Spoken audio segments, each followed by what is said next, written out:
sejahtera bagi kita semua, Bapak Ibu Saudara yang kekasih di dalam Tuhan Yesus Kristus. Salam jumpa di channel saya. Video saya berikut ini diambil dari diskusi Alkitab di Radio Prestasi FM dan Bible TV live streaming.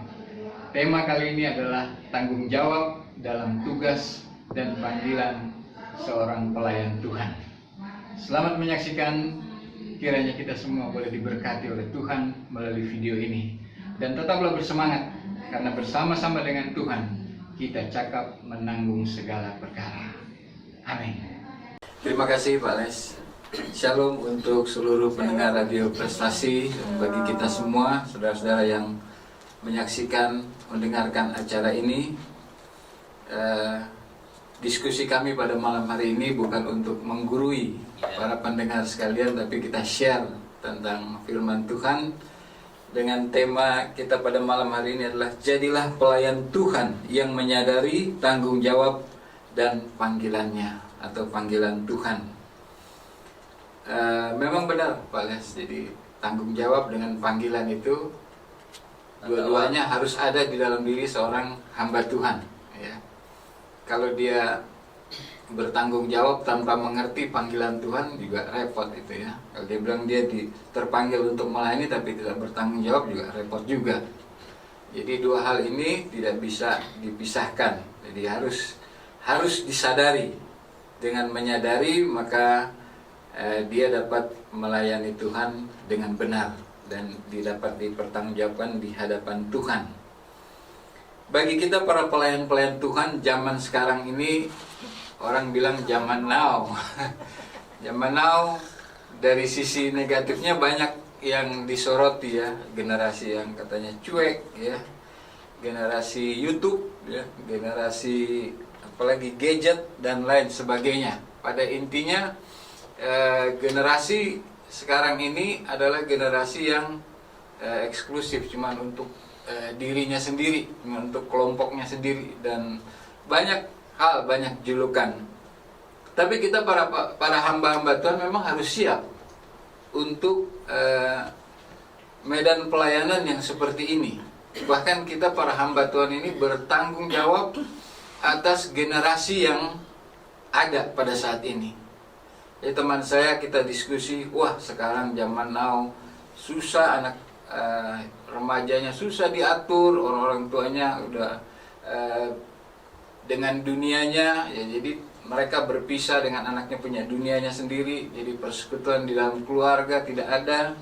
Kemudian masuk gereja tapi tidak ada fellowship di dalamnya, macam-macam lah begitu. Ini zaman udah nggak benar. Saya takut, karena apa? Karena saya sebagai hamba Tuhan dan dia juga sebagai hamba Tuhan, kita sebagai hamba Tuhan, sebenarnya itu produknya kita, tanggung jawabnya kita. Nah, ini yang menjadi pemikiran bahwa generasi yang ada di zaman ini, di mana kita para hamba-hamba Tuhan ada di dalamnya, kita harus menyadari hal ini, menyadari tanggung jawab kita. Jadi kita jangan malah memperkeruh keadaan, kita harus semakin giat, semakin sungguh-sungguh di dalam kita melayani. Jadi kita jangan melecehkan dan menganggap mereka kelompok lain dan kita yang benar dan lain sebagainya. Tidak, kita semua harus terbeban dengan generasi yang ada. Karena Tuhan memanggil kita untuk melayani, panggilannya adalah generasi, Pak. Bukan, jadi generasi ini harus menghasilkan generasi yang baik. Generasi ini harus bisa menghantar kepada generasi yang berikutnya suatu hasil pelayanan yang lebih baik. Kalau tidak, generasi kita berhutang kepada generasi selanjutnya, dan itu akan terus berputar. Kalau Tuhan, seperti Pak Les katakan, kalau nggak mau melayani ya silahkan aja, ada orang lain yang ganti. Tuhan juga kepada generasi juga begitu. Kalau generasi ini nggak mau, nanti ada generasi yang baru, ya udah silahkan aja. Seperti umat Israel, habis semua mereka di padang gurun, masuk generasi yang baru Tuhan mau pakai. Jadi di situ tanggung jawab kita. Kalau kita berbicara tentang tanggung jawab dan tentang generasi yang ada di zaman now ini, ya, ini menjadi tanggung jawab kita.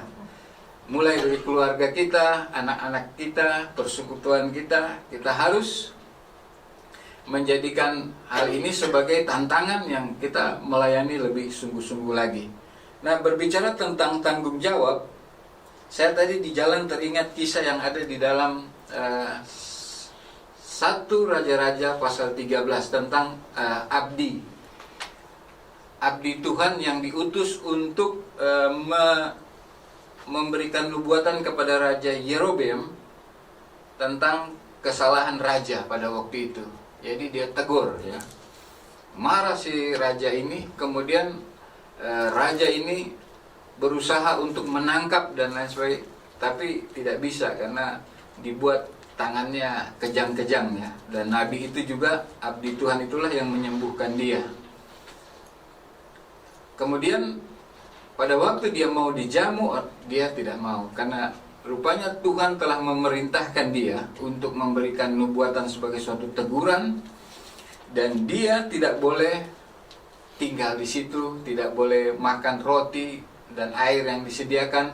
Dia juga tidak boleh pulang lewat jalan yang dia datang. Jadi dia harus lewat jalan yang lain. Dan ini saya berbicara tentang tanggung jawab atau submission, tentang penundukan. Dia mau dengar suara siapa. Nah, di kota itu ada seorang nabi yang senior, ya. Dia mendengar dari anaknya bahwa ada seorang muda yang dipakai oleh Tuhan dengan luar biasa. Dia panggil untuk dijamu. Pada waktu dia mau menjamu, abdi Allah ini bilang, Tuhan melarang saya untuk tinggal di tempat itu, kemudian makan roti atau minum dan melewati jalan yang dia datang. Tapi nabi senior ini katakan, Tuhan sudah berbicara kepada saya bahwa kamu boleh menetap, boleh singgah, boleh makan, boleh minum, ya. Jadi diralat, perintah Tuhan diralat dan dia ikuti. Dan waktu Tuhan memerintahkan dia, kalau dia melanggar dia akan dimakan oleh binatang buas. Jadi begitu dia makan, dia minum di tempat itu, nabi senior itu juga yang mengatakan kepada dia, karena kamu melanggar apa yang Tuhan telah perintahkan, maka kamu akan dimakan oleh binatang buas dan mayatmu tidak dapat ditemukan. Jadi tanggung jawab atau submission atau penundukan kita sebagai pelayan-pelayan Tuhan harus kepada Tuhan. Jadi kalau di judul ini menyadari tanggung jawab kita bukan kepada manusia, tapi tanggung jawab kita kepada Tuhan yang telah mengutus kita, yang telah memanggil kita. Jadi standar pelayanan kita adalah Tuhan. Memang kita akan bergaul dengan pemimpin kita akan bergaul dengan orang-orang yang mungkin membiayai kita dan lain sebagainya, tapi tetap penundukan kita kepada Tuhan. Itulah tanggung jawab kita. Kita dari sudut pandang Tuhan, itulah sudut pandang kita melayani Dia. Sama seperti apa yang Yesus lakukan. Jadi Dia hanya tunduk kepada Bapa. Itu harus terjadi di dalam diri kita kalau berbicara tentang tanggung jawab. Jadi kalau menyadari artinya bertanggung jawab kepada Tuhan terhadap apa yang telah kita lakukan. Jadi nggak mungkin buka tutup, Pak Les. Kalau tanggung jawab kepada Tuhan, seperti Ibu Pendeta tadi katakan, Pak Les, tanggung jawabnya bukan kepada kita ini. Mau datang mau enggak itu urusan kamu, tapi pelayanan tetap jalan. Karena apa? Bukan kepada manusia, tetapi kepada Tuhan. Kita pun datang ke sini bukan untuk motivasi yang lain, tetapi karena untuk Tuhan. Jadi tanggung jawab itu sangat penting buat kita sebagai pelayan Tuhan. Jadi saudaraku yang kekasih, kalau Paulus berbicara di dalam kitab Efesus pasal 4, saya baca ayat lagi. Dikatakan Efesus 4 ayat 10 sampai dengan ayat 12. Ia yang telah turun, ia juga yang telah naik jauh lebih tinggi daripada semua langit dan memenuhkan segala sesuatu. Dan ialah yang memberikan baik rasul-rasul maupun nabi-nabi, baik pemberita-pemberita Injil maupun gembala-gembala dan pengajar-pengajar, untuk memperlengkapi orang-orang kudus bagi pekerjaan pelayanan, bagi pembangunan tubuh Kristus. Jadi berbicara tentang orang-orang yang dipanggil oleh Tuhan untuk melayani, bukan cuma pendeta, pengajar, dan lain, tapi orang-orang kudus itu berbicara tentang jemaat. Jemaat juga adalah pelayan Tuhan. Itu harus kita sadari. Jadi pendeta, pengajar memperlengkapi jemaat. Setelah jemaat ini diperlengkapi, mereka diutus. Untuk apa? Untuk melayani Tuhan juga, untuk menjadi pelayan Tuhan. Ada proyek besar di ayat 12 dikatakan ini. Bagi pembangunan tubuh Kristus, membangun tubuh Kristus di dalam dunia ini, itu proyek besar kita dalam melayani. Pada waktu kita melayani, kita harus ingat, semua kita adalah hamba Tuhan. Semua kita ada punya tugas dan tanggung jawab masing-masing. Tidak usah mengingini jabatan orang lain dan lain sebagainya.